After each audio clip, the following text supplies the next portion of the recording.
एक बार की बात है। एक बड़े और समृद्ध राज्य में एक न्यायप्रिय राजा चंद्रकेत राज करता था। उसके चार बेटे थे, अमरजीत, इंद्रजीत, कुलजीत, समरजीत, और वह सभी से समान रूप से प्यार करता था।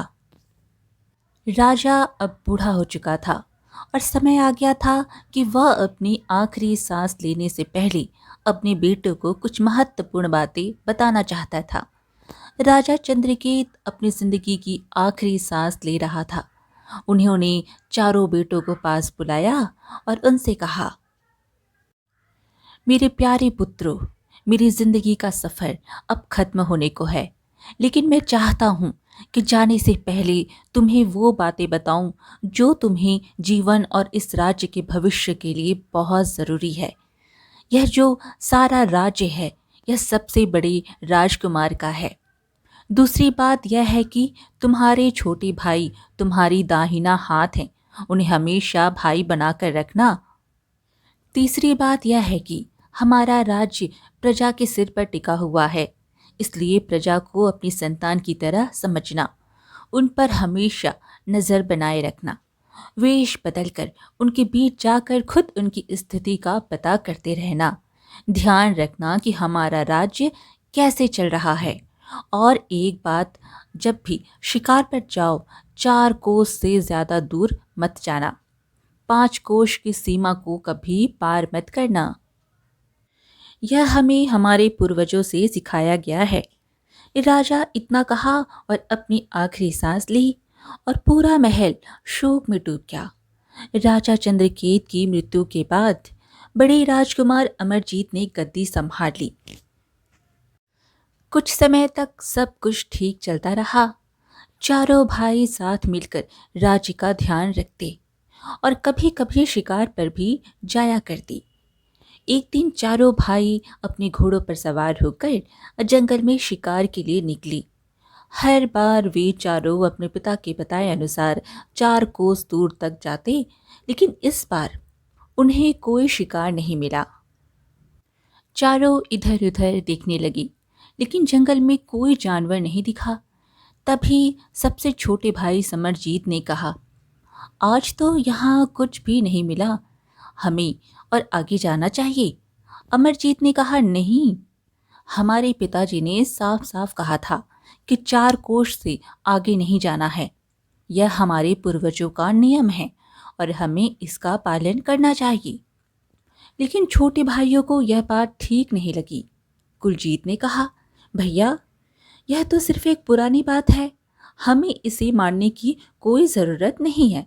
अगर हम आगे जाएंगे तो हमें ज़रूर कोई शिकार मिल जाएगा। तभी इंद्रजीत ने कहा, हाँ, इतने बड़े जंगल में अगर हम आगे बढ़ेंगे तो ज़रूर कुछ मिलेगा।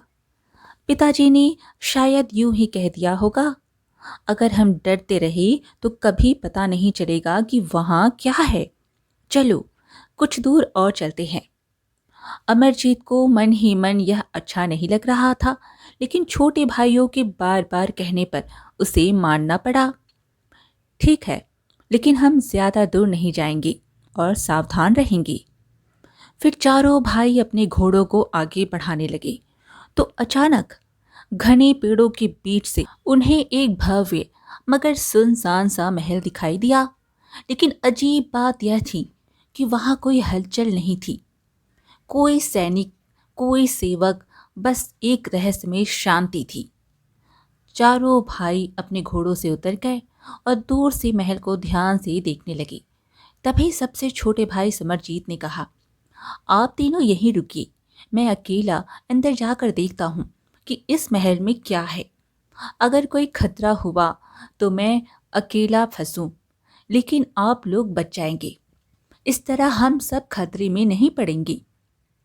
अमरजीत ने कहा, यह बहुत खतरनाक हो सकता है, हम सब साथ चलते हैं। समरजीत बोला, नहीं, अगर हम सब एक साथ गए और कुछ हुआ तो कोई भी वापस नहीं जा पाएगा, इसलिए मुझे अकेले जाने दो, मैं सब पता करके आता हूँ। अमरजीत बोला, ठीक है, लेकिन सावधान रहना। समरजीत ने सिर हिलाया और साहस के साथ अपने घोड़े पर महल की ओर बढ़ा।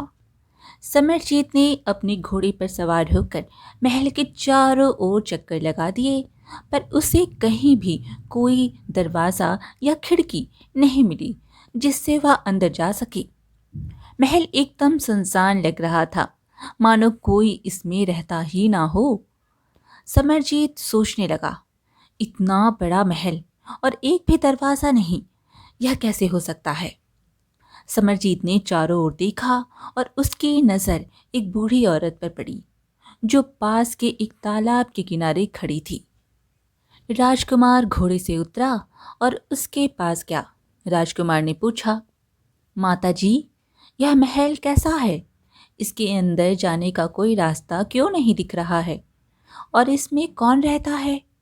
बूढ़ी औरत ने कहा, बेटा, इसमें एक सुंदर राजकुमारी रहती है। महल के बाहर जो पेड़ है, उस पेड़ के पास जाओ, उसमें एक ढोल लटक रहा होगा। जब तुम उस ढोल को एक बार बजाओगे तो महल का एक दरवाज़ा खुलेगा, लेकिन अगर तुम उसे 2-3 बार बजाओगे तो महल के सभी दरवाजे खुल जाएंगे। अब समरजीत ने वैसा ही किया जैसा बुढ़िया ने बताया था। उसने अपने घोड़े को पेड़ के पास बांध दिया और धीरे धीरे उस जगह पहुंचा जहां ढोल रखा था। जैसे ही उसने ढोल बजाया, महल का एक बड़ा दरवाज़ा खुलने लगा। समरजीत ने साहस दिखाते हुए अंदर चला गया। धीरे धीरे कमरों को देखते हुए आगे बढ़ता गया। एक के बाद एक कमरे पार करने के बाद वह अंत में एक आखिरी कमरे तक पहुंचा। जैसे ही उसने उस कमरे का दरवाज़ा खोला, उसकी आंखें आश्चर्यचकित रह गई। वहां एक बेहद सुंदर लड़की बैठी हुई थी। वह किसी अप्सरा की तरह लग रही थी। समरजीत तो उसे देखते ही मोहित हो गया। फिर लड़की ने पूछा, तुम कौन हो? समरजीत ने कहा, मैं एक राजकुमार हूँ। लेकिन तुम कौन हो? मैं एक राजकुमारी हूँ। मैं अभी तक कुंवारी हूँ और मैं शादी उसी से करूँगी जो मेरी एक पहेली सुलझाए। अगर पहेली सुलझा देगा तो ठीक है, लेकिन अगर उत्तर गलत हुआ तो मेरी दूसरी शर्त यह है कि उसका सिर धड़ से अलग कर दिया जाएगा। समरजीत ने कहा, ठीक है, मैं इस पहेली को ज़रूर सुलझा दूंगा। राजकुमारी ने कहा, सोच लो, अभी भी समय है। तुमसे पहले भी बहुत से राजकुमार आए थे, लेकिन कोई भी मेरी पहेली हल नहीं कर सका। बहुत लोगों के सिर कटवा चुकी हूं मैं। समरजीत ने कहा, कोई बात नहीं, मैं राजा का बेटा हूं, मैं ज़रूर ही पहेली सुलझा लूंगा।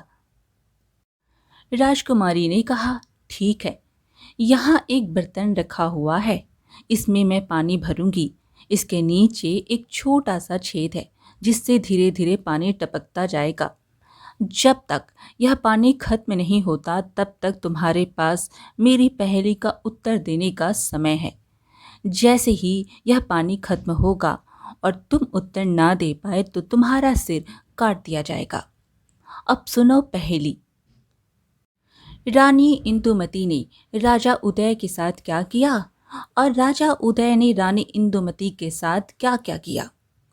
फिर राजकुमारी ने बर्तन में पानी भर दिया और पानी धीरे धीरे नीचे बने छेद से टपकने लगता है। अब समरजीत पहेली सुलझाने में जुट गया। उसने बहुत दिमाग लगाया, पर हर पहलू पर सोचा, लेकिन कोई सही उत्तर नहीं सूझा। समय बीतता गया और पानी धीरे धीरे कम होता गया। अब समरजीत की चिंता बढ़ने लगी, लेकिन फिर भी वह उत्तर नहीं ढूंढ पाया। अंततः बर्तन पूरी तरह खाली हो गया। जैसे ही पानी की आखिरी बूंद गिरी, राजकुमारी ने बिना किसी भाव के कहा, तुमने समय पर उत्तर नहीं दिया, अब तुम्हें अपने किए का परिणाम भुगतना होगा। यह कहते ही राजकुमारी ने तलवार उठाई और एक ही वार में समरजीत का सिर धड़ से अलग कर दिया। समरजीत के तीनों भाई महल से दूर इंतजार कर रहे थे। वे घोड़ों के पास खड़े होकर छोटे भाई की राह देख रही थी। समय बीतता गया, लेकिन छोटा भाई लौट कर नहीं आया। जब बहुत देर हो गई तो तीसरे नंबर का कुलजीत बेचैन हो गया। उसने अपने दोनों भाइयों से कहा, बहुत समय हो गया, हमारा छोटा भाई अभी तक नहीं लौटा। मैं अंदर जाकर देखता हूँ कि क्या हुआ। दोनों भाइयों ने कहा ठीक है, लेकिन जल्दी आना। तीसरे भाई कुलजीत ने महल में घुसने से पहले ठीक वैसे ही जैसे छोटे भाई ने किया था, महल के चारों ओर चक्कर लगाए। उसने हर तरफ दरवाजा खोजा, लेकिन उसे कहीं भी कोई दरवाजा नहीं मिला। तभी उसकी नजर पास के तालाब के किनारे खड़ी वही बूढ़ी औरत पर पड़ी। उसने बूढ़ी औरत से पूछा तो बूढ़ी औरत ने उसे भी वही ढोल के बारे में बताया। कुलजीत ने भी वैसा ही किया। उसने घोड़ा पेड़ के पास बांधा, ढोल बजाया और जैसे ही दरवाजा खुला वह अंदर चला गया। जब वह आखिरी कमरे तक पहुंचा तो वहां राजकुमारी बैठी थी और जमीन पर खून के धब्बे थे। कुलजीत का दिल तेजी से धड़कने लगा। उसने चारों ओर देखा और अपने छोटे भाई समरजीत की लाश देखी, जिसका सिर धड़ से अलग पड़ा था। गुस्से से उसकी आंखें लाल हो गई।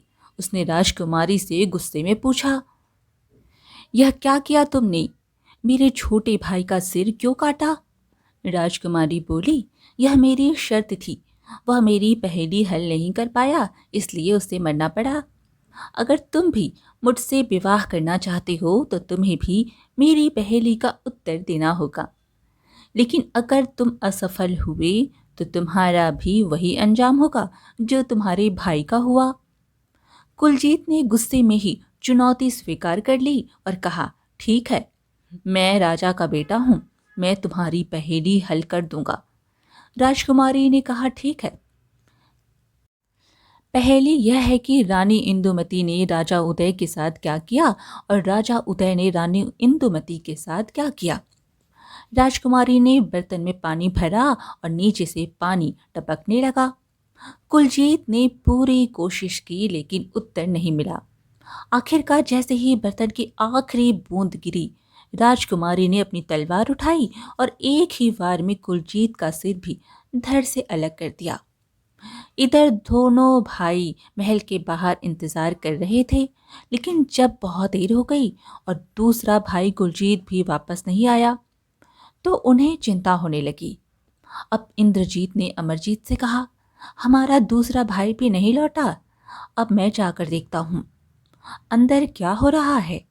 अमरजीत ने कहा, ठीक है, लेकिन ज्यादा देर मत लगाना और जल्दी वापस आना। तीसरा भाई भी घोड़े पर सवार हुआ और महल के पास पहुंचा। जैसे ही उसने महल को देखा, उसने भी चार चक्कर लगाए और दरवाजा खोजने लगा, लेकिन कोई रास्ता नहीं मिला। उसे तालाब के पास वही खड़ी बूढ़ी औरत दिखी।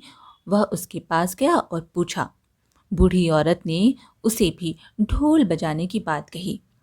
अब ठीक वैसे ही इंद्रजीत ने भी ढोल बजाया और जैसे ही दरवाजा खुला वह अंदर चला गया।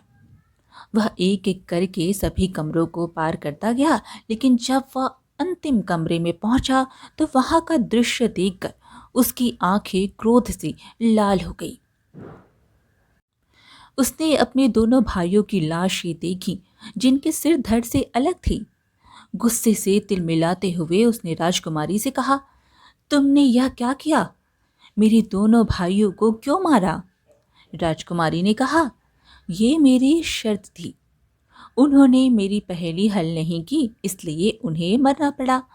अगर तुम भी मुझसे विवाह करना चाहते हो तो तुम्हें मेरी पहेली का उत्तर देना होगा। अगर तुम असफल हुए तो तुम्हारा भी वही हाल होगा जो तुम्हारे भाइयों का हुआ। इंद्रजीत ने कहा, ठीक है, मैं यह चुनौती स्वीकार करता हूँ। अब बताओ क्या है तुम्हारी पहेली? राजकुमारी ने कहा, तो बताओ रानी। इंदुमती ने राजा उदय के साथ क्या किया और राजा उदय ने रानी इंदुमती के साथ क्या किया? राजकुमारी ने फिर वही बर्तन में पानी भरा और कहा, जब तक यह पानी खत्म नहीं होता तुम्हारे पास उत्तर देने का समय है। अगर पानी खत्म होने तक तुम जवाब ना दे सकी तो तुम्हारी भी मौत निश्चित है। इंद्रजीत भी सोचने लगा, लेकिन उत्तर नहीं ढूंढ पाया।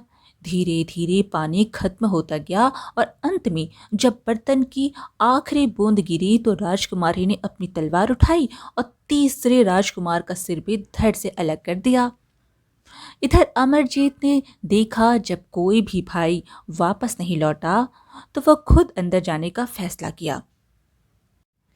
जब वह गया तो उसने अपने भाइयों के घोड़े बाहर बंधे दिखे, लेकिन उनमें से कोई भी लौट कर नहीं आया था। यह देखकर उसके मन में चिंता और गुस्सा दोनों आ गए। उसने भी महल के 4 चक्कर लगाए लेकिन कोई दरवाज़ा नहीं मिला। फिर उसकी नज़र तालाब के पास खड़ी वही बूढ़ी औरत पर पड़ी। वह तेजी से उसके पास पहुंचा और गुस्से से पूछा, माता जी, मेरे तीनों भाई यहाँ आए थे। उनके घोड़े तो यहीं खड़े हैं लेकिन वे खुद कहाँ चले गए, क्या तुम जानती हो? बूढ़ी औरत बोली, हाँ, वे महल के अंदर हैं। राजा को यह सुनकर और शक हुआ। उसने पूछा, लेकिन अंदर जाने का कोई रास्ता तो दिख ही नहीं रहा, क्या कोई दरवाजा है? बूढ़ी औरत बोली, हाँ, उस पेड़ के पास एक ढोल रखा है। जब तुम उसे बजाओगे तो महल के अंदर का दरवाजा खुल जाएगा। अब राजा को गहरा शक हो गया कि यहाँ कुछ ना कुछ गड़बड़ जरूर है। उसने बहुत गुस्सा आया। उसने सोचा, यह बूढ़ी औरत जरूर कुछ जानती है लेकिन मुझे सच नहीं बता रही। गुस्से में आकर राजा अमरजीत ढोल उठा लाया और जोर से बूढ़ी औरत के सिर पर दे मारा। अमरजीत ने तलवार निकाली और उसकी गर्दन पर रखकर गरजते हुए कहा, अब जल्दी से सच सच बता, अंदर कौन है, वहां कैसी चीजें हैं और मेरे भाई कहाँ हैं? सब कुछ अभी के अभी बता दो वरना तुम्हारी भी जान नहीं बचेगी। बूढ़ी औरत डर गई। अमरजीत की तलवार उसकी गर्दन पर थी और वह कांपने लगी। वह गिड़गिड़ाते हुए बोली, महाराज, मुझ पर दया करें, मैं सब कुछ सच सच बता दूंगी। महल के अंदर एक राजकुमारी रहती है लेकिन वह कोई साधारण राजकुमारी नहीं बल्कि एक जादूगरनी है। वह हर आने वाले राजकुमार को विवाह का प्रस्ताव देती है, लेकिन पहले उन्हें उसकी एक पहेली हल करनी होती है। अगर वे सही उत्तर दे देते हैं तो वह उनसे विवाह करेगी, लेकिन अगर वे असफल होते हैं तो उनकी गर्दन धड़ से अलग कर देती है। अमरजीत ने कहा, अच्छा, तो मेरे तीनों भाइयों के साथ भी यही हुआ है ना? बूढ़ी औरत ने कहा, हाँ महाराज, उनके सिर काट दिए गए हैं। अमरजीत ने पूछा, अच्छा, और वह पहेली क्या है? जल्दी बताओ। बूढ़ी औरत बोली, राजकुमारी की पहेली यह होती है, रानी इंदुमती ने राजा उदय के साथ क्या किया और राजा उदय ने रानी इंदुमती के साथ क्या किया। अमरजीत ने कहा, अगर तुझे अपनी जान बचानी है तो सच सच बता, इस पहेली का उत्तर क्या है? महाराज, सच कह रही हूँ, मुझे इसका उत्तर नहीं पता, चाहे आप मुझे मार ही क्यों ना दें, मैं कुछ नहीं बता सकती। लेकिन महाराज, मैं एक और बात बताना चाहती हूँ। यहाँ से 100 कोस दूर राजा उदय का राज्य है।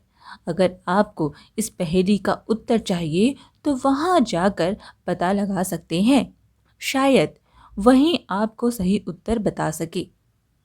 लेकिन अगर इस पहेली का उत्तर वहीं मिल सकता है तो मैं वहाँ ज़रूर जाऊँगा। इतना कहकर अमरजीत उस राज्य की ओर निकल पड़ा। अमरजीत बहुत थका हुआ था। एक तो लंबा सफ़र था, ऊपर से अपने भाइयों की मौत का गम। उसका दिल टूट चुका था, इसलिए वह एक पेड़ के नीचे आराम करने के लिए लेट गया और गहरी नींद में सो गया। पेड़ की डालियों पर हंस के छोटे छोटे बच्चे बैठे थे। कुछ देर बाद वहां एक भयंकर सांप आ गया। वह धीरे धीरे पेड़ की ओर बढ़ रहा था। हंस के बच्चे डर के मारे चिल्लाने लगे। चीख पुकार सुनकर अमरजीत की नींद खुल गई। उसने आंखें खोली तो देखा कि एक लंबा सांप ऊपर चढ़ने की कोशिश कर रहा था। अमरजीत को गुस्सा आ गया। उसने झट से अपनी तलवार निकाली और सांप के 2 टुकड़े कर दिए। सांप मरते ही जमीन पर गिर पड़ा और अमरजीत ने चैन की सांस ली। वह फिर से सो गया। थोड़ी देर बाद हंस और उसकी पत्नी वहां उड़कर आए। जब उन्होंने पेड़ के नीचे मरा हुआ सांप देखा तो उन्हें सब समझ आ गया। हंस ने सोचा, यह जरूर हमारे बच्चों को खाने आया होगा और इस अजनबी ने हमारे बच्चों की जान बचा ली है। यह हम पर बहुत बड़ा उपकार है, हमें इसकी मदद करनी चाहिए। वे दोनों अमरजीत के पास गए। इस बीच अमरजीत भी नींद से जाग गया और उन्हें अपने पास खड़ा देखकर चौंक गया। हंस ने अमरजीत से विनम्र स्वर में पूछा, हे वीर योद्धा, आपने हमारे बच्चों को बचाकर हम पर बहुत बड़ा एहसान किया है। अब आप हमें बताइए, हम आपके दुख दर्द को कैसे दूर कर सकते हैं। अमरजीत ने कहा, जो मेरी तकलीफ है उसे ना तो तुम दूर कर सकते हो और ना ही उसका हल बता सकते हो। मेरे 3 भाई मरे पड़े हैं। एक राजकुमारी ने मेरे सामने एक अनोखी पहेली रखी है और मैं बस उसका उत्तर ढूंढ रहा हूँ। हंस ने कहा, महाराज, यह पहेली तो हमें नहीं पता, लेकिन आपने हमारे बच्चों की जान बचाई है। यह बहुत बड़ा उपकार है, हमें भी आपके लिए कुछ करना है। अमरजीत ने कहा, मुझे और कुछ नहीं चाहिए। भगवान ने मुझे सब कुछ दिया हुआ है, बस मुझे अपनी मंजिल तक पहुंचना है। हंस ने सोचा और फिर कुछ सफेद चमकते हुए पंख अपनी चोट से निकालकर राजा की ओर बढ़ा दिए। महाराज, यह मेरे पंख हैं। अगर कभी भी आप किसी मुसीबत में फंस जाएं तो बस इन पंखों को आग में जला देना। उसी समय मैं आपकी मदद के लिए आ जाऊंगा। अमरजीत ने पंख लिया और कहा, धन्यवाद मित्र। अगर कभी संकट में पड़ा तो तुम्हें याद जरूर करूंगा। इसके बाद अमरजीत अपने घोड़े पर सवार होकर राजा उदय के राज्य की ओर चल पड़ा। और रात होते होते राजा उदय के राज्य में पहुंच गया। सफर लंबा और थका देने वाला था, इसलिए उसने एक धर्मशाला में रुककर रात बिताने का फैसला किया। सुबह होते ही वह जल्दी से तैयार हुआ और अपने घोड़े पर सवार होकर उदय के महल की ओर चल पड़ा। अमरजीत सीधा महल के भीतर चला गया। अमरजीत दरबार में पहुंचा। जैसे ही राजा उदय ने उसे देखा, वह तुरंत समझ गया कि सामने खड़ा व्यक्ति कोई साधारण व्यक्ति नहीं, बल्कि किसी बड़े राज्य का राजा है। इसलिए उसने आदरपूर्वक उसका स्वागत किया और फिर पूछा, हे राजन, आपका हमारे राज्य में स्वागत है। पहले विश्राम कीजिए, भोजन ग्रहण कीजिए, फिर हम आपकी यात्रा का कारण जानेंगे। अमरजीत पहले से भी थका ही था, इसलिए उसने आदरपूर्वक भोजन ग्रहण किया। फिर दोनों राजाओं ने साथ में महल के सुंदर बगीचे की ओर प्रस्थान किया। अमरजीत ने कहा, आप ही राजा उदय हैं? हाँ, मैं ही राजा उदय हूँ। लेकिन यह सवाल क्यों पूछा राजन? अमरजीत ने कहा, तो फिर आप मुझे यह बताइए, रानी इंदुमती ने आपके साथ क्या किया और आपने रानी इंदुमती के साथ क्या किया? अगर तुम यह सवाल ना पूछो तो तुम्हारे लिए अच्छा रहेगा, लेकिन अगर तुम इसे पूछोगी तो तुम्हारी जान को खतरा होगा। मैं यह सवाल जरूर पूछूंगा, लेकिन पहले मुझे यह बताइए कि इसमें खतरा क्यों है? राजा उदय ने कहा, मैं तुम्हें इसका उत्तर तो दे दूंगा, लेकिन इसके बदले मुझे तुम्हारा सिर चाहिए।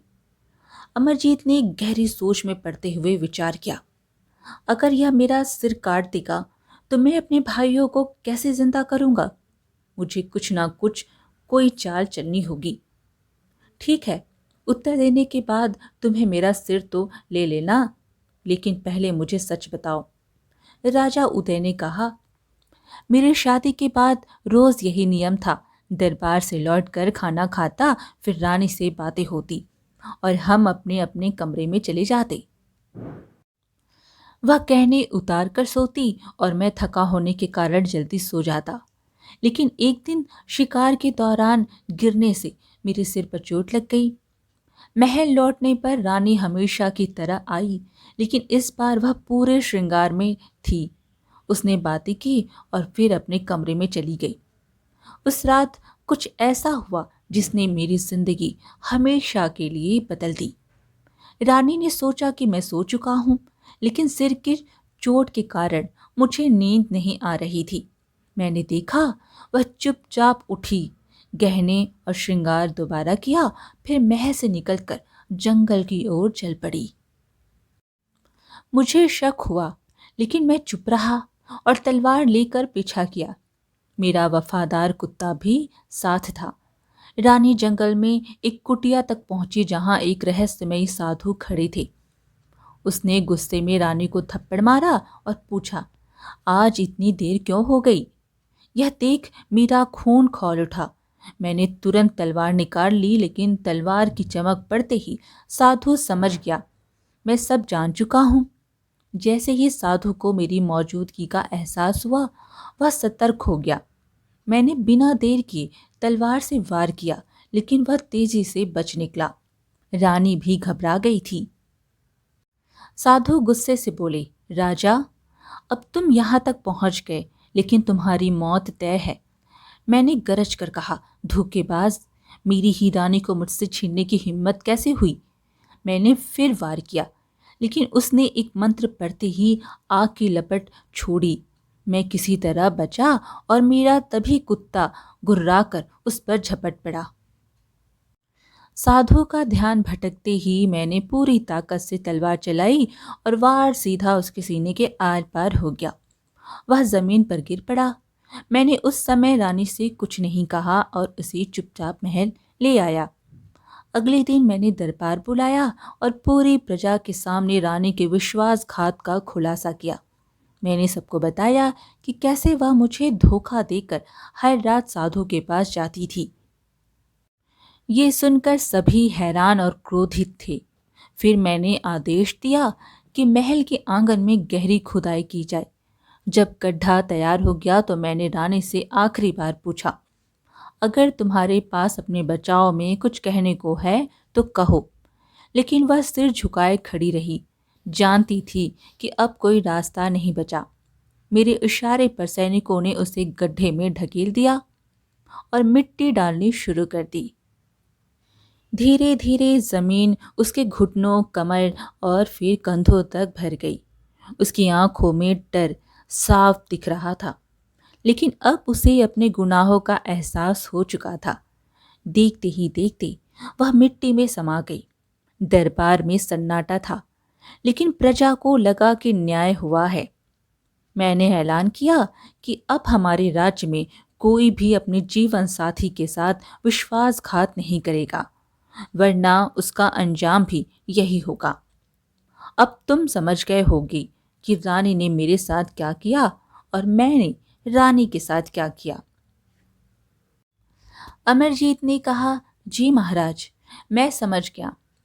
राजा उदय बोला, अब तुमने अपना उत्तर पा लिया, जैसा कि शर्त थी। अब अपना सिर मुझे सौंप दो, लेकिन उससे पहले अगर तुम कुछ खाना या पीना चाहते हो तो तुम्हें अंतिम अवसर दिया जाता है। अमरजीत ने कहा, मुझे मृत्यु से भय नहीं, परंतु अंतिम समय में मैं अपने पूर्वजों की पूजा करना चाहता हूँ। कृपया एक अग्नि कुंड तैयार करवाइए, जिससे मैं अपनी कुल परंपरा का अंतिम हवन कर सकूं। राजा उदय ने आदेश दिया कि शीघ्र ही महल की छत पर एक अग्नि कुंड तैयार किया जाए। महल के पुजारी को बुलाया गया। जैसे ही उसने आहुति देने के लिए हाथ बढ़ाया, उसने गुप्त रूप से अपने वस्त्र में छिपाए हंस के पंखों को अग्नि में डाल दिया। जैसे ही पंख जलने लगे, अचानक देखते ही देखते वह दिव्य हंस प्रकट हो गया। हंस ने अमरजीत को अपने पंखों से उठाया और बिजली की गति से वहां से दूर ले गया। राजा उदय और उसके सैनिक जब तक कुछ समझ पाते, तब तक अमरजीत उनकी आंखों से ओझल हो चुका था। राजा अपने घोड़े के पास आया और हंस का शुक्रिया किया और जल्द ही वापस लौट गया। फिर वह वापस वहां पहुंचा और बूढ़ी औरत से बोला, अब बताओ, यह दरवाज़ा कैसे खुलेगा? बूढ़ी औरत ने बताया, यह ढोल बजाओ।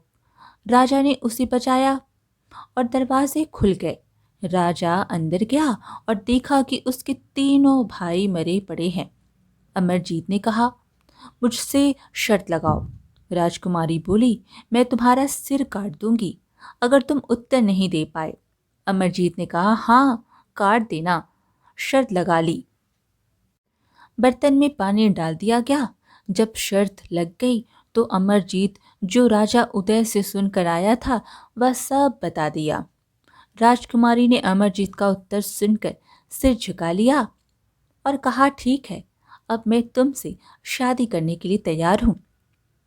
अमरजीत बोला, पहले तुम इन सभी लोगों को जीवित करो जिन्हें तुमने मारा है, फिर मैं शादी के बारे में सोचूंगा। क्योंकि राजकुमारी वास्तव में एक जादूगरनी थी। उसने अपने जादू से सभी मृत भाइयों और अन्य लोगों को जीवित कर दिया। जैसे ही वे सब जीवित हुए, राजा ने बिना कोई देरी किए अपनी तलवार निकाली और एक ही वार में जादूगरनी का सिर धड़ से अलग कर दिया। जादूगरनी के मरते ही सारा महल गायब हो गया। बुढ़िया भी वहीं गायब हो गई। अब वहां कुछ भी नहीं बचा था सिवाय चारों भाइयों की, जो अपने घोड़ों पर सवार होकर अपने राज्य की ओर रवाना हुए। आज की कहानी यहीं पर समाप्त हुई। फिर मिलेंगे एक और कहानी के साथ। कहानी पसंद आए तो कमेंट में हरे कृष्णा ज़रूर लिखें और चैनल को सब्सक्राइब करना बिल्कुल ना भूलें। धन्यवाद।